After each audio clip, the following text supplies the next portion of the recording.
What's up, Starcraft fans? Last time we did Vorazun level 1. This time we're gonna learn how to play Carax at level 1. So we're gonna be on Lock and Load. This is the map where, well, Brian, tell us about the map. Lock and Load is the map where we have to capture 5 specific points on the map called locks. Okay. To capture a lock, both players need to have a unit standing on the lock simultaneously for 20 seconds, uncontested by the enemy, to turn it green. If the enemy stands on a lock uncontested for 10 seconds, it turns red and starts a timer bar that ticks as long as it remains uncontested, and fills faster the more uncontested locks he has. If the bar reaches full, we lose. Alright, so we have to prevent the enemies from holding the locks for too long, and then we have to capture all 5 locks at the same time. There's no determined point that we have to hold the locks for. As long as we hold 5, it's a win for us. So let's get started. Thank you to Legendary Center, who is supporting me the mobilization wave tier, and Darth Shadow Archon, who are supporting me the Pulse Cannon tier. And thank you to all my supporters on Patreon. So yeah, let's get started. So low-level Carax is one of the 2 weakest commanders in the game. The other weakest commander is low-level Zagar. Level 1 Zagar and level 1 Carax, pretty much consensus the weakest commanders in the game. They do get stronger once they level up, but at their level 1 state, they're really weak because they have none of their co-op abilities. The good news for Carax is that he has carriers, and those do scale well over time. The lesson here will be just patiently build up your forces and don't lose stuff early. Because as long as you're able to mass up your force, once you get a force of about like 6 carriers or so, even 4. As long as you get a force of multiple carriers, you're actually gonna start to get some pushing capability even at level 1. So yes, Karax at level 1 does not feel like a co-op commander, more like a 1v1 commander, but there's a point where even 1v1 Protoss gets enough carriers that it just can actually push. So there's momentarily a time when this probe was just following a guy instead of harvesting, but I found that. So yeah, I start off with a single gas here because I need the mineral income early on to be able to break these rocks with Zealot. So yeah, you do need gas, a lot of gas later on, but earlier on you just need a gas for a single Zealot to break these rocks. So yeah, as I mentioned earlier, the lesson for this game is patience. You need to build up your forces and make sure to not die before then. So yeah, it's turtling is the lesson. I start at Cybernetics Core around 2 minutes, 20 seconds, around that time. And it's going to be a slow but steady build up to carriers this game. Immortals are strong against ground. Colossus good against swarms of either Zerglings or Marines. However, you will be weak against air with both of those. So like, if you're on the solo queue, and if you have a random ally, if you're on a random map, you don't know the enemy composition, it's generally a safe bet to go mass carriers and just use your Spear of Adun for swarms of smaller units. For example, if you have Scourge coming at you, Sorrelast will do the job. It's easier to aim as well. If you have clumps of Mutalisks or Phoenixes or Sky Terran trying to shoot at your stuff, then Orbital Strike them down. Orbital Strike also useful for bursting down smaller buildings because it does extra damage against armored, and it will yeah, be effective in taking out enemy static defense, and it will allow the rest of your carriers to move in relatively uncontested. So yes, as I mentioned regarding Orbital Strike, I am getting the Spear of Adun upgrades. There you have, I think, 2 levels of Spear of Adun upgrades, and that's gonna be useful for this game to get yourself more energy to be able to fight later on.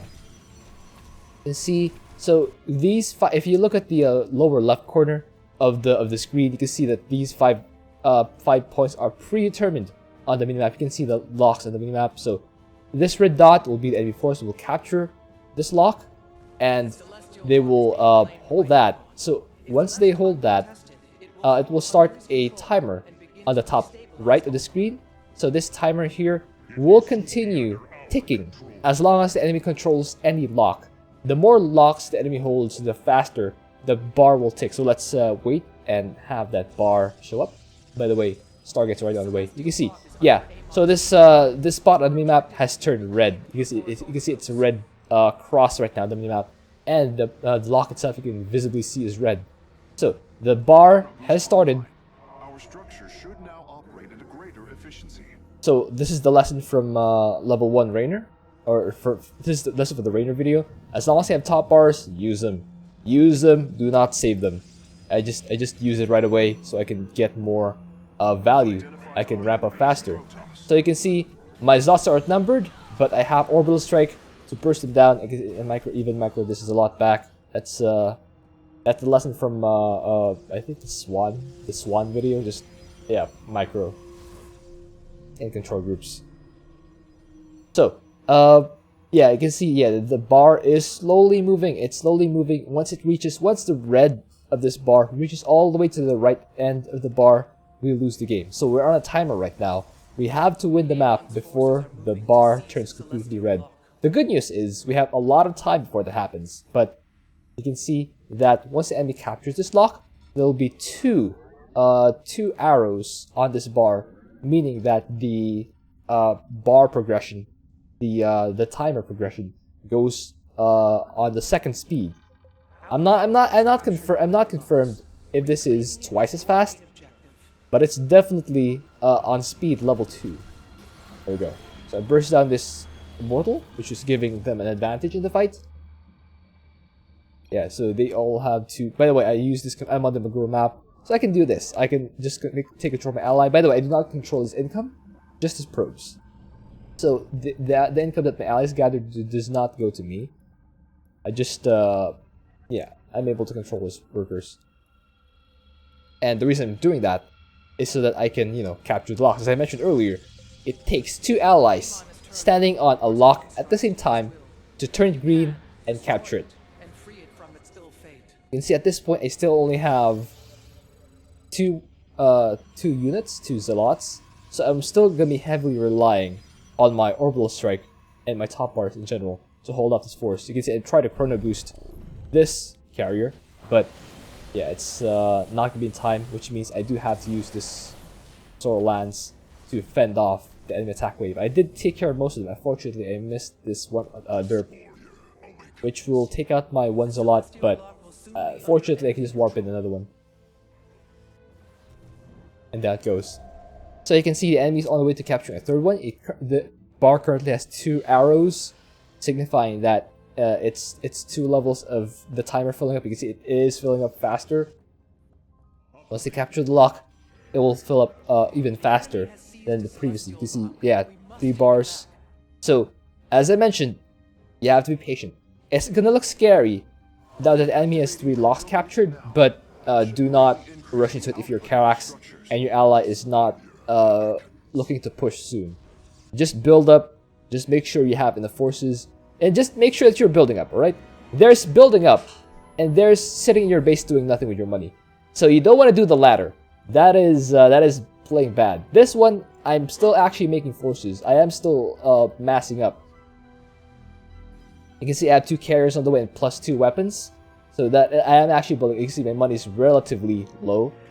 And yeah, I'm getting stuff. You can see I'm even getting cannons in my base because weird thing about this map, sometimes the enemy sends a trickle of forces to harass your middle line. So I build a few cannons to intercept that. The good news is the enemy does not actually target fire on the workers and will fight your static defense.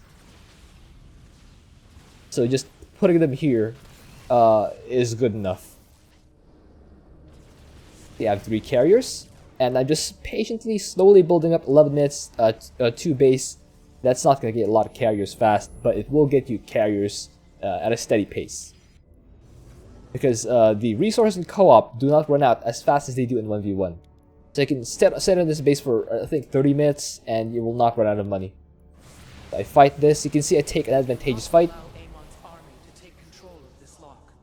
This is the lesson from, I think, Artanis. Pick and choose your fights. So instead of meeting them out in the open with my carriers, I instead choose to have my carriers sit near the cannon so that they'll have a fight with more forces. And you can see I have, so there's a weird thing I did here. So I saw the attack wave coming to my cannons. So what I did is that I told my carriers, attack move here to meet the attack wave once they'll hit my cannons, and then shift. I held shift, pressed attack, and then I clicked this other lock. So what my Carax will do, my army will do is they'll fight here, and then once they reach this point, they will receive their next command right away to attack this lock. So it's a shift command. So I held shift, issue an attack command here, and then while the shift is still held, issue another command here to tell your forces where to go next after they reach that spot. So they're not going here. So it is good because I still have one charge Solar Lance. I might as well use it. Now that I might as well use it. Yeah, I use the third Solar Lance there. And Observer is on the way. I guess I'm trying to break down these rocks here. I have no reason to break these rocks other than to make sure that all my interceptors are fighting enemy units, because yeah, sometimes these rocks aggro. So sometimes these rocks draw aggro instead of the enemies. So yeah, you can see I took some interceptor losses there.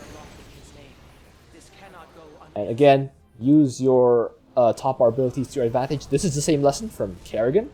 Just use your top bars and pick and choose your fights. So that's a combination of the Artanis, and the Kerrigan lesson.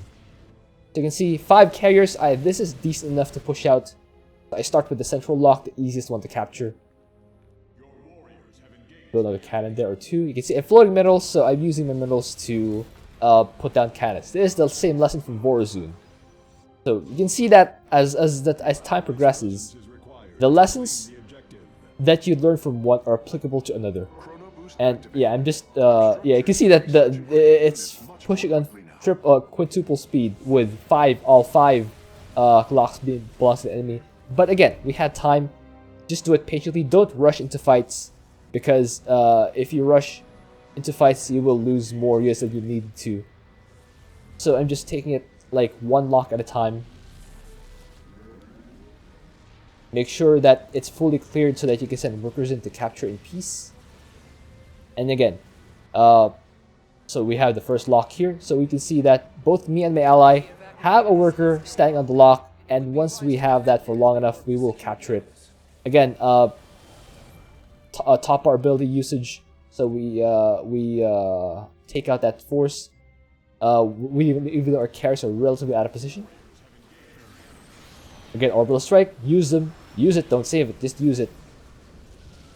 So where you use orbital strike. So a lot of people I see don't know where and how to use orbital strike. Where you use orbital strike is clumps of enemy units. It's a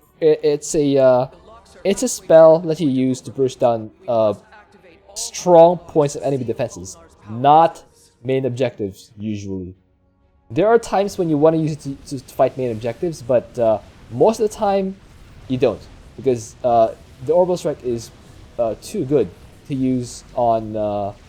It's energy bound, so you don't want to just use it for everything. You want to pick and choose when you use your orbital strike, and at this point, the best way to use it is on groups of enemies to make sure that it deals the most damage while minimizing the threat to your actual army. Here in this game, your actual army is pretty good at destroying buildings. You can see I'm just attack moving and taking out defenses and buildings and enemies on its own. So where you use the orbital strike is on dangerous stuff. You use it on dangerous units like these clumped up hybrids. You use it on this carrier to take it out because it's a dangerous unit. You just want to make sure that you're taking advantageous fights all the time. And again, I have these workers. This one's from my ally, my idle AI ally that I just used to capture this lock, and it's progressing. Add to locked again.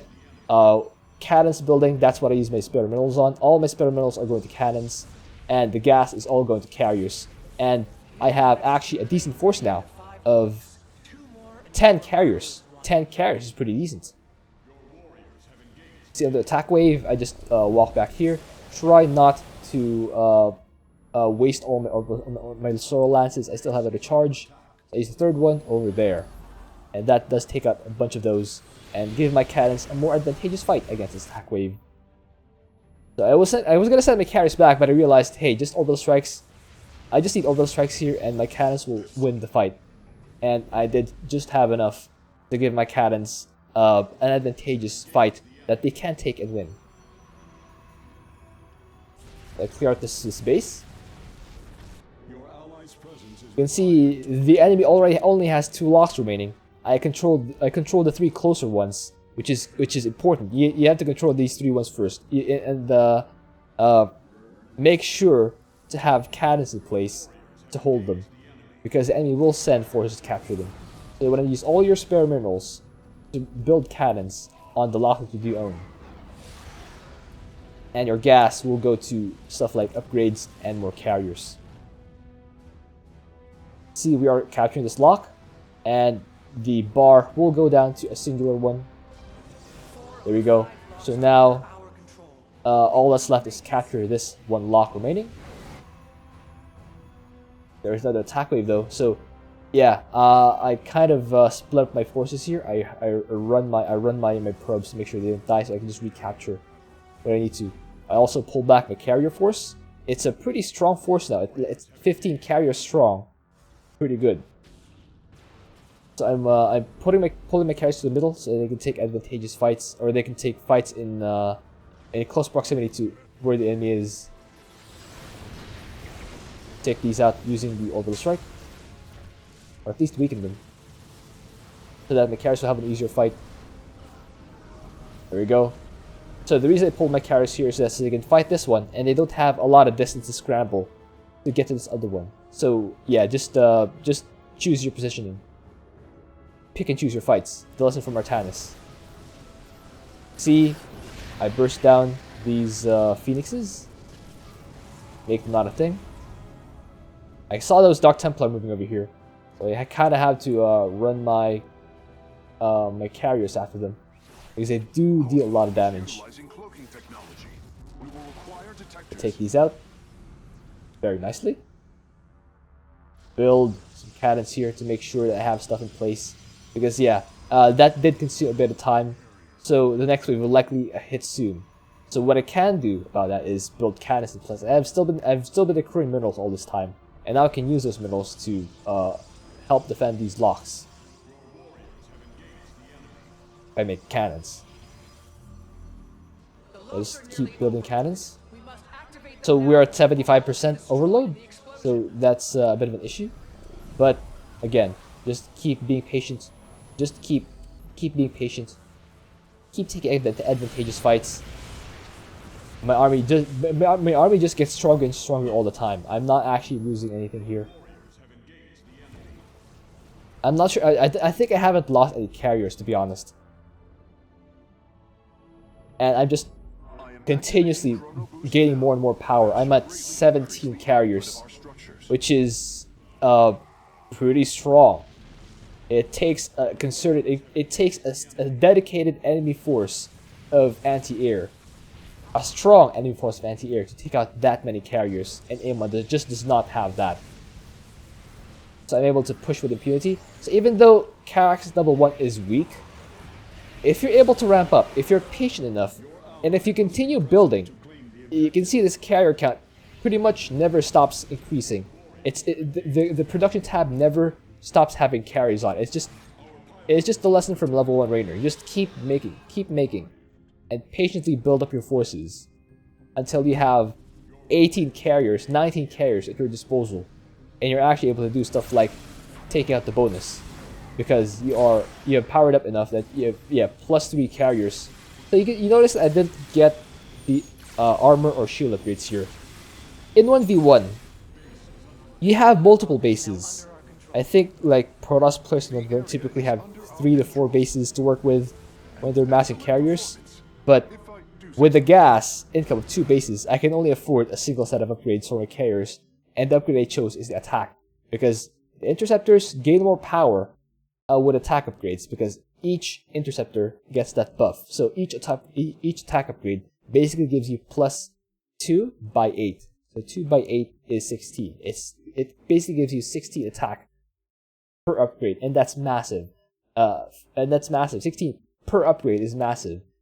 That is why I chose to focus on attack upgrades. And again, since I'm on